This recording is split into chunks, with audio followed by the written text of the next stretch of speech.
बिस्मिल्लाहिर्रहमानिर्रहीम। अस्सलाम वालेकुम। माइक्रोसॉफ्ट एक्सेल में हमारा 48 टॉपिक है कॉपिंग एंड मूविंग कॉलम्स, यानी हम किस तरह माइक्रोसॉफ्ट एक्सेल में अपने डेटा, अपने कॉलम्स को कॉपी या मूव करवा सकते हैं। माइक्रोसॉफ्ट एक्सेल 2010 को ओपन कर लेते हैं और यहां से अब मैंने A1 और A2 में जो डेटा है उसे B1 और B2 में रिप्लेस करवाना है। सबसे पहले इसे सेलेक्ट कर लेते हैं और इसके बॉर्डर को आकर यहाँ के सेलेक्ट करेंगे।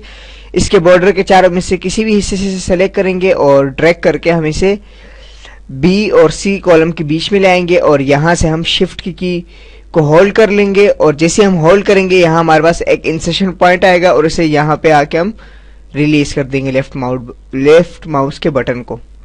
जैसे हम यहाँ पे रिलीज करेंगे यहाँ हमारे पास A1 और A2 का डेटा B1 और B2 में आ गया और जो डेटा B1 और B2 में था वो A1 और A2 में आ गया।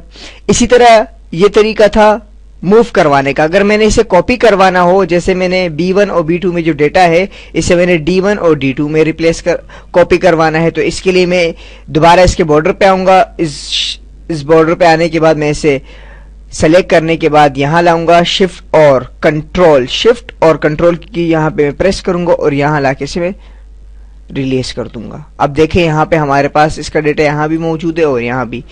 तो इस तरह हम किसी भी कॉलम्स के डेटा को हम कॉपी करवा सकते हैं या फिर हम इसे मूव करवा सकते हैं। मिलते हैं अगले ट्यूटोरियल में। अल्लाह नेहकेबान।